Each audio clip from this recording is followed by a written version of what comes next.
What's happening, YouTube? I'm Lucky, and as always, welcome to my little corner of the world. We're up to video number 3 in our mini series, Best Builds at Each Position, creating the best comp squad. In this video, I'm going to give you the comp small forward, lockdown defender. So of course, the position, we're going to go with small forward. Handedness, it doesn't matter, whatever you want to do with that. And the same thing with jersey number. It's up to preference. For the height, we're gonna go down to 6'5". Then the weight, we're gonna bring all the way down to 175. The wingspan, we're gonna go up to 7'1". And the body shape, it doesn't matter. I've heard that by going compact, it's easier to fight around screens with, but I still believe the body shape doesn't matter. So that's up to you. But just a little pro tip, if you want to take that, compact or smaller body shapes will help you get around screens, allegedly. Now, as always, to get down to what really matters, the attributes. For this build, we're gonna wanna go with a 95 stamina.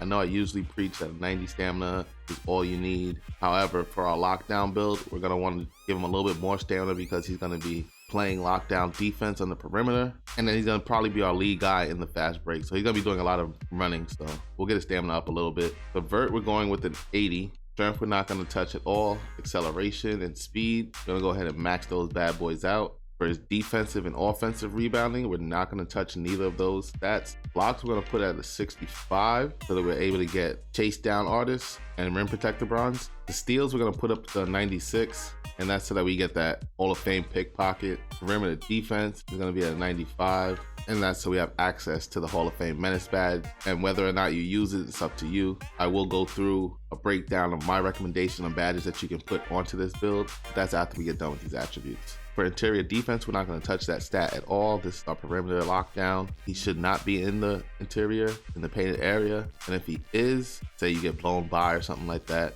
with the chase down and the rim protector, you should be able to hold your own against a guard. For the speed with ball, we're going to put that at 80. And the ball handling, we're going to put it at 85. This will give you access to pretty much all of the dribble moves that are currently in the game. So you can use this build as your secondary ball handler if you want. The pass accuracy, we're gonna put up to a 70. For the free throws, we're gonna put that at a 73. And you already know my belief on the free throw. All you really need is a 70 to hit a free throw. And 2K2 just recently shown us that in between a 70 and an 80, it comes down to stick skills. If you're a good free throw shooter, you can leave it around here. If you want, you can finagle it and add a couple of points. But for the purposes of this video, that's where I would put this because I'm fairly decent. And if you're looking for a good free throw to use, let me know down in the comment section. I'll give you a couple of recommendations on some free throws that I like to use. For the 3-point shot, we're gonna max that bad boy out at an 83. And for the mid-range shot, we're gonna put that at a 70. I know you might be thinking that that's kind of low for the mid-range, but this guy's primary role is to play defense and to hit threes to stretch the floor out. So he should rarely find himself in that mid-range position. But if he is, he can hit a wide open mid-range. But of course, it'll come down to the user's stick skills. Post control, we're not touching. Standing dunk, we're not touching. For the driving dunk, we're gonna go ahead and put that in 86. Now with an 86 driving dunk, that'll give you access to all the dunks available in the game outside of the elite contact dunks and a couple of the dunk packages. But of the dunk packages that you won't have access to, the only one that I would recommend equipping is the Jordan dunk package. And if you want, you can finagle this build in order to be able to have access to that. All you need is an 88 driving dunk, and you'd have to up your vertical, I believe, to an 85. But at an 86, you have access to a wealth of dunks, and you'll be able to finish. Again, this build is playing perimeter defense, getting steals, and he's one of the first people out in the fast break. So he's either spotting up on the perimeter somewhere if it's a fast break, or if he gets the steal,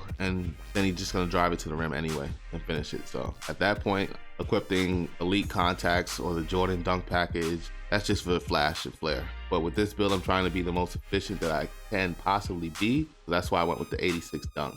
And so I did go back and take our mid-range shot down to a 68 from a 70 in order to get my driving layups up to a 72, so that we're able to get an extra finishing badge, as well as we now have access to a long athlete. It's only -2 on the mid-range. I mean, if you can hit it at a 70, you can hit it at a 68. And you shouldn't be taking mid-ranges with this build anyway. So that was the rationale, reasoning behind why I did that. And then our close shot, we're gonna put at 40, just so that we're able to finish around the rim somewhat, and we won't just throw the ball up there. But like I said in a previous video, the close shot is more so for bigs anyway. You're not gonna be taking too many standing layups. And with the 40, if you do find yourself in a position where you need to make a standing layup, you'll be able to make it. And if you don't make it, I mean, you probably should have just passed it out because somebody was open. And so this is our perimeter lockdown build at the small forward position. You can also go back and make this at the point guard position for my career purposes, so that you're always guarding the ball and it's easier to get strips or something like that. And with the 85 ball handle, 80 speed with ball, this build will be able to run the secondary point guard, secondary ball handling for any team that he's on. And this might be a preferable build for people who are playing rec with randoms or something like that, and you don't really quite have a team or a solid team. And just to go back over it, we went with the 96 stamina so that you should never get tired with all the running and defending that you're going to be doing. The vert's at an 80, no strength, acceleration is a 91, speed's a 93, so you should be able to stay up with those smaller guards, the 5'8 metas that we're seeing all over the place. And once you get the +4 from getting Gym Rat through playing my career, your stamina will be at 99. Technically it should be at 100, but I don't know how the game's algorithm will work. Vert will be at 84, strength will be at 29, your acceleration goes up to a 95, and then your speed goes up to a 97. So I don't think speed-wise you should have any issues or too many issues guarding anybody on the perimeter. Offensive and defensive rebounds we don't touch because we should never be down there. Offensive rebounding situation, we should be getting back as opposed to trying to get that offensive rebound and playing defense, trying to stop the other team's fast break. Likewise, in the defensive rebounding situation, we should be trying to get down court and get set up. Let the bigs do all that rebounding. Don't waste your points here. Unless you're trying to get extra badge points, which I can see that. Blocks is a 65. We get access to rim protector and chase down, which will help our defense out tremendously. Steals is a 96, so we're having Hall of Fame pickpocket. Perimeter defense is a 95, giving us access to both Hall of Fame menace and Hall of Fame clamps. Interior defense, you don't need that. The chase down badge and the rim protector badge should be more than enough to help you defend anybody who should blow by you. Speed with ball, ball handle, and pass accuracy are all at a high enough clip to where you can run the secondary ball handler at this position if you want. Free throws, we have it at 75. I went up a little bit on that, so you should definitely be able to hit at this point. 3-point shot, we went with 83, so we have access to gold limitless. So depending on your skills, you can definitely hit from that hash mark. Because with this build, you'll probably be switching between the corner and the wing, depending on who's the better of the two shooters between you and the center build that we made. Mid-range is 68. Again, 3 and D, that's this guy. He's not looking to take mid-range. That's 2K at this point anyway. Who's looking to take a mid-range shot unless you're my build? Post control, we went with a 25. Standing dunk, same thing. Those are more for bigs, interior bigs. Driving dunks, we got the 86, so we have access to all of the good dunk packages outside of the elites. And driving layup, we went with a 72 so that we can get access to long athlete. Close shot, again, doesn't really matter on this build, but we went with a 40. So now that we have that out the way, let's move on to the badge recommendations. For your takeover badges, I would say definitely go double lockdowns. Any of these three I think are good. Me personally, I would go with extreme clamps and then perimeter badge dropper, or if I wanted to get crazy, I would go double perimeter badge dropper so that I can drop their badge points down by 2. So if they have a Hall of Fame badge, it's coming all the way down to silver. That's something you might want to think into. And then this build will give you a 2-way 3-point shot creator, a la Mikal Bridges, Jaylen Brown, Jimmy Butler. 3 very, very great players, very, very good players.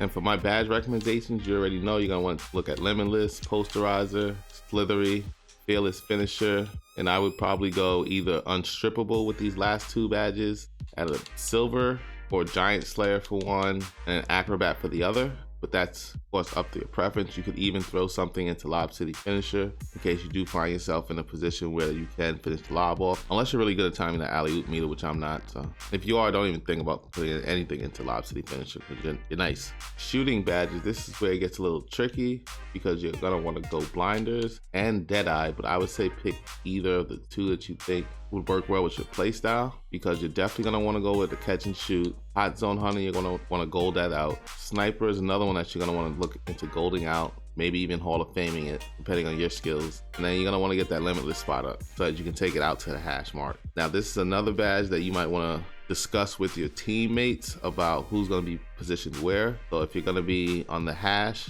or in the wing, then you would go with the limitless spot up. But if you're gonna be the corner guy, you can go corner specialist. So talk that over with your teammates, see where you guys are gonna be set up on the court, and then just put the points into whichever badge allocates to the position on the court that you're gonna be. So if you are gonna be playing in the corner, then get gold corner specialist. If you're gonna be playing in the wings, get limitless spot ups. And then for the playmaking badges, I would personally look into downhill. If you are working as the secondary ball handler, maybe a bronze or a silver handle for days, because you're not going to really be handling the ball that much. It'll be certain situations where you find yourself in that predicament, but that's something you might want to look into. A silver unpluckable, I would go with a bronze quick chain, just so you get access to that plus 12% speed boost. Bullet pass, so you can speed up your passes as you are making them. Needle threader, so you can get the ball into them tight, sticky situations. Definitely need that quick first step. That should have been the first badge you went with, but you're gonna want to go quick first step. And then with your remaining 2 points, you're gonna want to look to go to like a dimer or maybe a bailout, or you can go with like a silver stop and go or silver glue hands. It's up to you at that point. Me personally, I would go with dimer and a bailout. And now for the defensive badges, you get 22 of them, and I am gonna highly recommend that you go to whatever college it is that adds you +4, because you're gonna want to go with the silver interceptor, another one of those badges where while it does increase the frequency of getting steals in the passing lane, 95 to 100% of the time you're gonna be playing the primary ball handler anyway. So you're not gonna really need this badge, or it's not gonna be as efficient or effective on this build as it is gonna be on the other builds. Clamps, we're going Hall of Fame. Intimidator, we're gonna max out at silver. Rim protector, we're gonna put 1 and 2. And chase down, we're gonna put 1 and 2. And then with your last 9 badges, you're gonna wanna look into going with the Hall of Fame pickpocket. And for the time being, you'll put the 2 into menace. You get silver menace. And that's why I recommend going to the college in order to get the 4 extra defensive badge points so that you can go Hall of Fame menace. And then the last point I would probably put in the hustler. Or if you wanted to save points, instead of putting 4 into a menace, just go with 2, get a gold menace, and then put that 2 into ball stripper, so when people are driving to the rim, you can steal it from them. But this is my perimeter lockdown, goated comp meta build. He's shooting threes, he's finishing with the best of them. He can run the secondary ball handling position. And then defensively, he's straight goated. God mode, God speed, God acceleration. He's just defensively untouchable. Best defensive lockdown build, I think, in the game. If you do give this build a try, let me know down in the comment sections. If you weren't a fan of this build, let me know down in the comment sections why or what you would change. And till the next time we speak, y'all, Lucky out. Peace.